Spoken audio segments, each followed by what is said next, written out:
No one wants to spend extra money booking flights if you can avoid it, because sometimes flights can be the most expensive part of your travel. In this video, I'm sharing with you pro tips on how to use Google Flights and maybe some other resources on how you can save the most amount of money possible coming up. Okay, all right.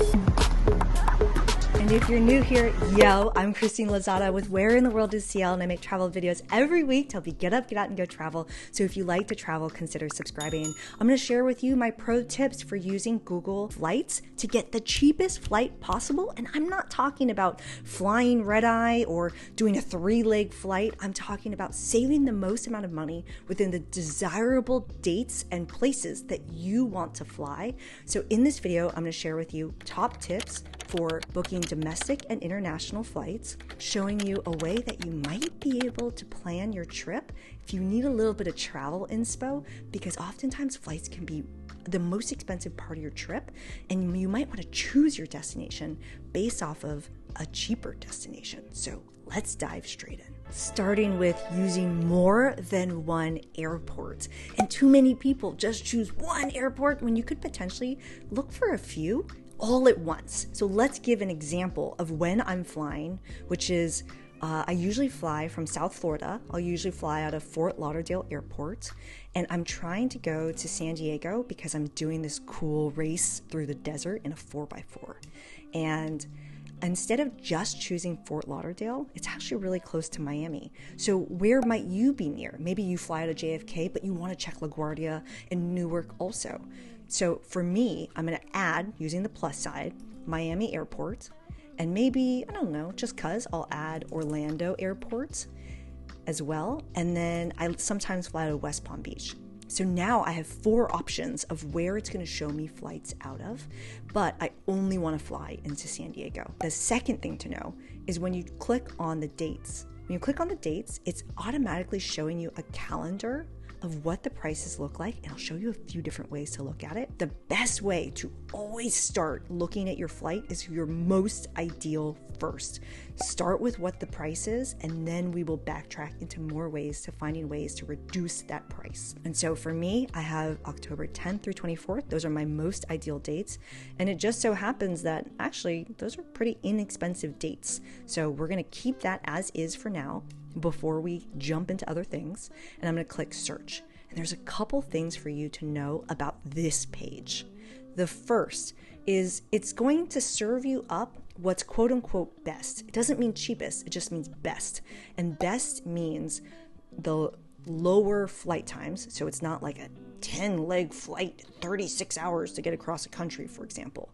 So they're showing you the shortest times that are also simultaneously the cheapest in price. So if you scroll down, you're going to see that even though this ranges from 244 to 308, you're going to see other departing flights at other times, right? There's actually a lot of flights going out for this route I'm trying to go. And so now I'm going to start looking at what might make sense for me. So the next thing I'm going to look at is here. And you'll see it's showing me all the different airports, and it's helping me to understand, ooh, okay, so I can actually get some direct flights for fairly inexpensive out of Fort Lauderdale. If I go out of West Palm Beach, it's definitely going to be a stopover. If I look down here, I'm going to confirm that, yeah, West Palm Beach is always going to have a stopover, so that might not make sense for me. I want a direct flight. So I might consider removing that from my search. So as I pare down the flight that makes sense for me, what makes sense for you? The next thing to look at is the different filters across the top. Because again, we're trying to start with what we care about the most. You might care about a nonstop flight. You might care about having a specific airline. I am loyal to Delta, so I'll often choose Delta only and only look at those flights, specific times. For example, maybe you don't want a red-eye flight. So you might try to, red-eye flights go out at night and arrive in the morning, right? So on my return flight, which is usually a red-eye, I probably don't want to depart late at night to remove the red-eye. So I'm going to bring that up to 4 p.m. as the latest time to depart on my return flight, you can see that automatically reduced the number of flights. And so this is my new option. And so you can keep going down the line on these different filters, but these are the ones that are most important to me. There's 3 more things on this page I want to show you that might help you to be a smarter traveler. The first one is tracking prices. So if you track the prices, basically it will go to your email. You'll get a price alert update and you can change it to how frequently you want to receive them. And it's going to help you to understand how good that price is and if there are any changes to it. We'll talk more about that in a second. The next thing to note on this page is this thing here called date grid. This is good if, let's say, yeah, I could fly Tuesday to Tuesday, but maybe I could also fly Monday or I could fly Wednesday. So if you're flexible on your dates by a little bit, not whole months, by a little bit, this is a great way to see other options of when you could fly out for the same price or potentially a cheaper price. The next thing I want you to see is what's called price graph. And this is if your travel might be really flexible. This race for me, this 4x4 race for the desert's only happening once, so it's got to be over these dates. But let's pretend I just want to go to San Diego a different time to play pickleball, for example. I might just look. So right here, I'm looking in November. Oh yeah, I'm not surprised. Around, Thanksgiving, it's really expensive. It's going up to $800, $900, right? But in other times of the year, this is just helping me to look. Okay, September, we're looking around $280, and we're looking earlier in the year. Ooh, August, all right, also $260. Ooh, getting really expensive around the 4th of July. But it's just helping me to look, because if you are flexible around the dates, it might be helpful to look at it in this way to choose the month that might make sense to change your trip to or add an additional trip for by looking at the price graph. Let's jump into what the email looks like when you sign up for alerts, because this one, I told the alert to say, tell me for a week in May, which is the cheapest time for me to fly from Miami to St. Croix. So I'm like, I don't know, I might be flexible this month. I just want to know what the prices look like. And look, it's kind of wild, right? You can see that the prices jump from $360 all the way down to $240, depending on which dates in May I go in. And so that's really important to see, because I might be able to change my dates to go on the cheapest ones. But that's another thing. If you look at it and you might ask, well, is 240 even good? And that's when it's important to look at this next part, which is prices are currently low for May. And this is really important because I recently had a friend book a flight and she was like, I didn't realize until afterwards that I spent like over $1,000 more for my flight to Europe than I should have. I didn't realize I was booking over really expensive dates. This is helping you to understand. Is it actually a good deal or not? It's helping you to compare it to what it might be, right? 240 is low versus something over 470 is high for this destination. So this is helping you to be a smart traveler, which, by the way, if you have more tips, add them in the comments below. We're all a community. If you're getting some value out of this, cheers that like button. And let's finish booking that flight from Florida to San Diego that I was showing you earlier with some more helpful tips. Here's the original flight that we are looking at, and I'm going to go ahead and go through the process and show you some more helpful tips. I just chose the outgoing flight. Here's my one return flight that I have, and you can see, remember I had removed no red-eye flights, so I want to keep this morning flight out. But there's something important for you to know, which is just showing $308 for this flight. But is that right? Yes and no. And so you can see here that it's $308, but for the cheapest flight possible. And flying has changed, right? It's no longer free to pick your seat. It's no longer free to bring a checked or even a carry-on luggage in some cases. And so what's important is, which do you need? For me, I will be choosing my seat, and for me, I will be bringing a carry-on. And so it's important to not just look at the beginning price, but scroll all the way through to understand for you what you care about, what your ultimate price will be. So my flight is $388, which again, like before in the email example, is that a good price or not really?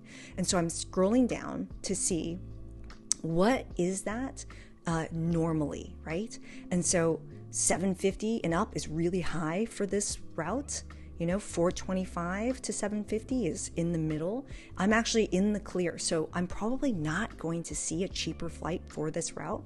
And so if you're asking yourself, oh, should I wait for it to book this flight or should I just lock in now? So what you can do is simply look at the comparison and it will help you to make that decision. Here's one more pro tip that I use, and it's around the 24-hour thing. And what I mean by that is these days, it's not as easy to cancel your flight, right? Once you've booked it, it's kind of hard to cancel it depending on the airline. Some airlines are a little bit more flexible, Southwest, for example, versus other airlines like Frontier. It's not so flexible about that. And so one thing I always do is every single airline is required to give you 24 hours after you've booked a flight to cancel it, no questions asked. Literally on the website, you just push a button, say cancel, and your money goes back to you. Not a flight credit, not, you'll see your money back in a month. Your money just goes back to you if you cancel within 24 hours, no questions asked.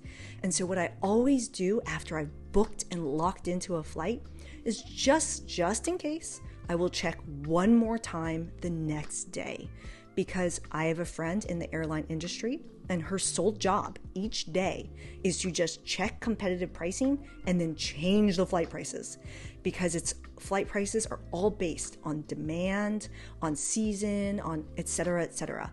And so I always just check the next day within that 24-hour period. If I get a cheaper flight, I'll rebook it. It actually worked for me recently when I just took my last flight the other week. I saved $50. There is a limitation to Google Flights, and that's that it's not pulling in every single airline. And specifically, it's not pulling in Southwest. So if you like to fly Southwest, and the advantages of flying Southwest are free luggage, right? 2 free luggage. You don't get that anymore on other airlines. You can sit anywhere, right? As long as you check in early enough that you're sitting in A or B and not in C. And the other thing is that you're able to cancel your flight more easily than other ones. So if that's something that matters to you, it is something that matters to me. And I have been flying Southwest recently, to be honest. Okay, so we talked about how to save money on domestic flights. What about saving money on your trip overall by choosing your destination based off of a cheap flight? Sometimes you're like, oh, I just want to go somewhere, but where should I go?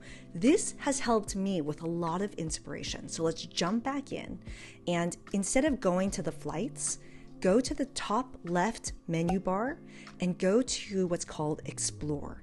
And so just like before, we're going to choose our different places that we're willing to fly out of. Let's just choose these 3 for now. And what it's going to do, it's going to spit out the prices of all the places I can fly. And maybe I want to do a 1-week trip in the next 6 months. Maybe I just want to fly. When am I free? September? Maybe just September? Maybe just for a weekend? Oh, hopefully Vegas is on this list. Love traveling there. And I might just look for a weekend in September. Where can I go? Oh, hot damn. I can go to New York City for a 138 round trip on a nonstop flight. That's pretty good.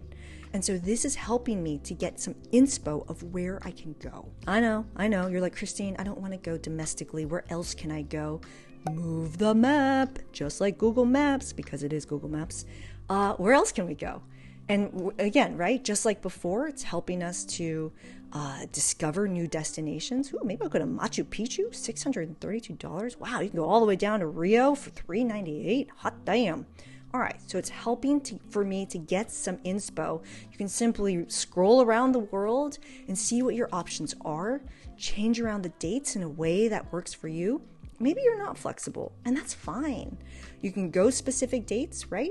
And then go through the process again of just like what we learned, right?